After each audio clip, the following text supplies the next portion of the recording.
Hi, in this video we are going to see about tomography principle. The CT is called computer tomography. In this video we are going to see about tomographic principle and how it is generated. Okay. The word tomography is derived from the two Greek words, that is tomos and graphian. The word tomography is derived from two Greek words, tomos, which means slices, and graphian, which means describing. Okay, so the tomography is describing of slices by imaging it. Okay, tomography is describing of slicing the images.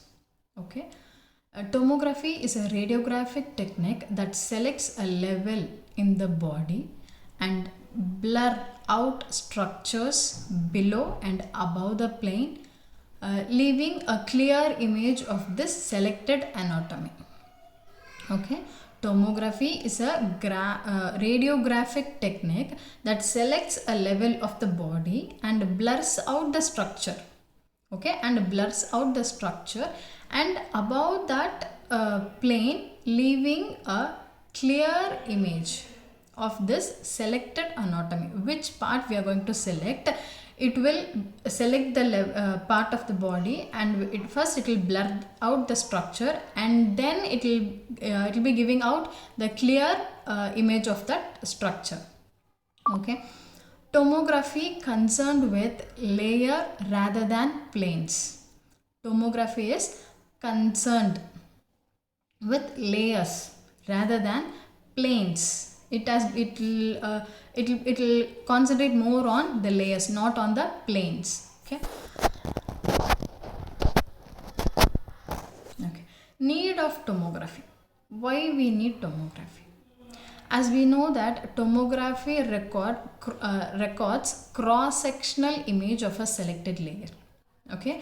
As we know that, as I already told you, it is going to slice out the images. As I have shown the diagram how the apples has been sliced.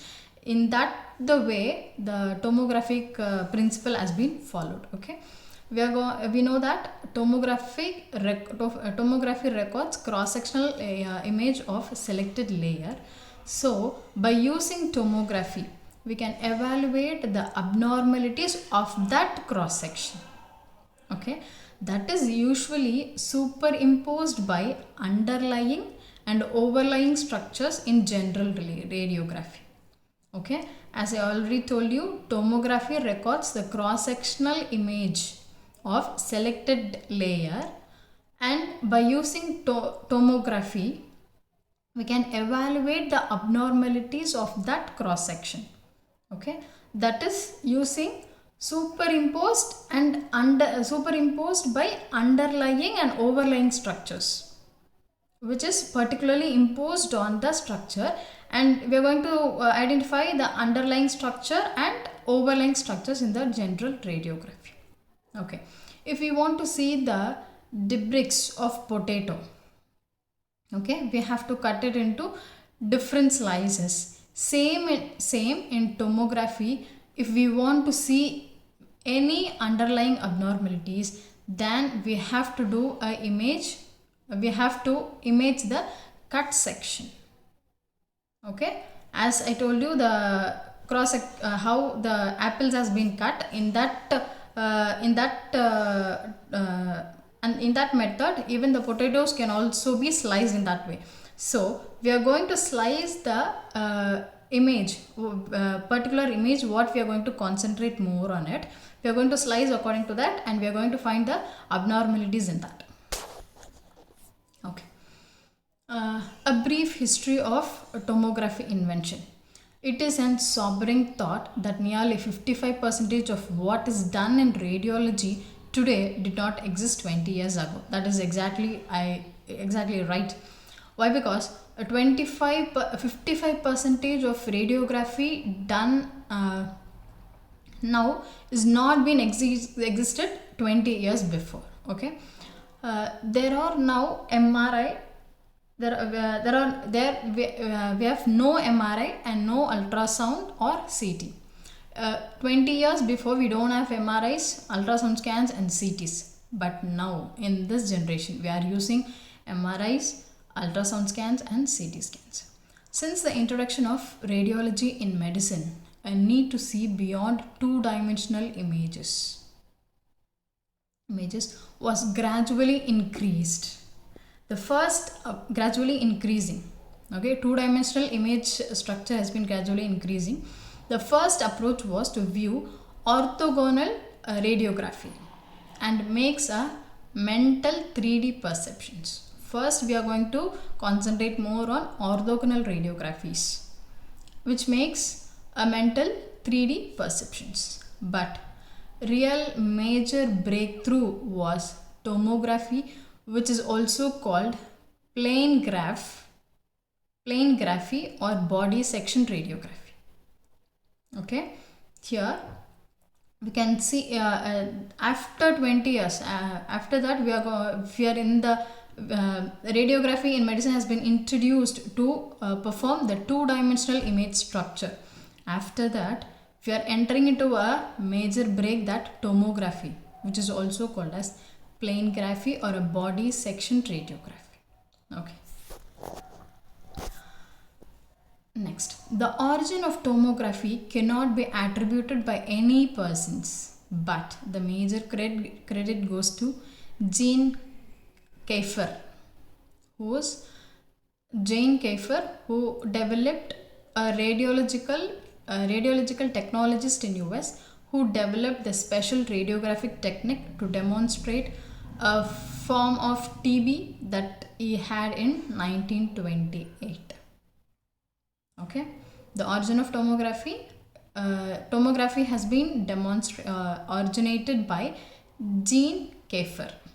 Okay, this process was termed laminography by another American, J. Robert Andrews, who assisted Jean Kiefer, right, in the construction of this first tomography device known as laminography.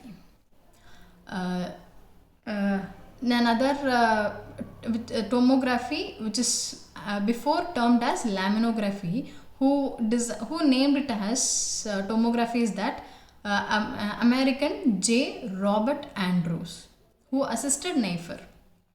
Okay, assisted Kiefer, and the device is named as laminography. Okay. The basic principle of tomography.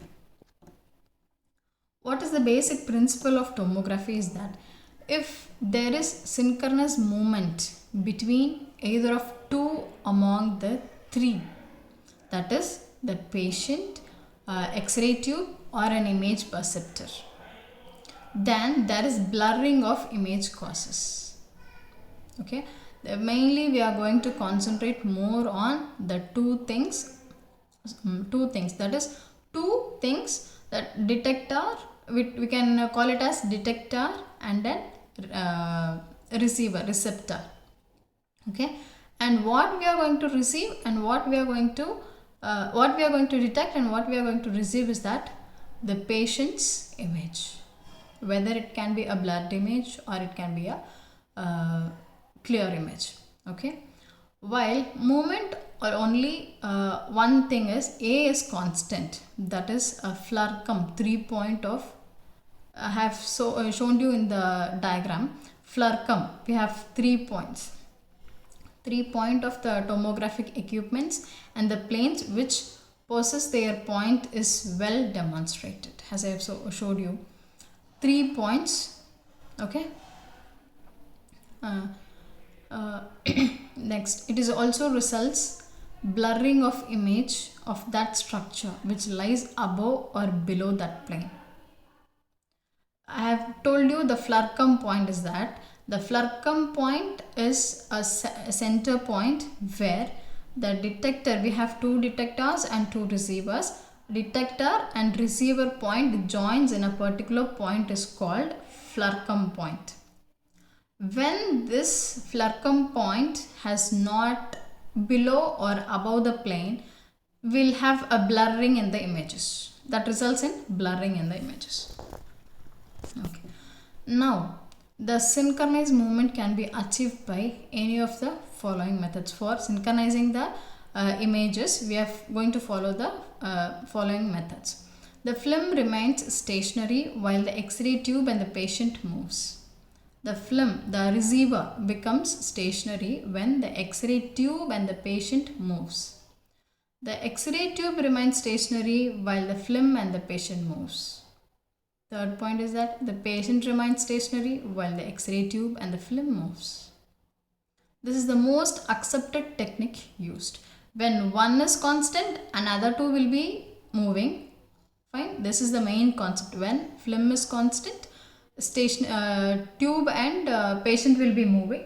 And when the tube is constant, film and patient will be moving. While patient is constant, the tube and the film will be moving. This is the basic concept of tomographic principle. Thank you.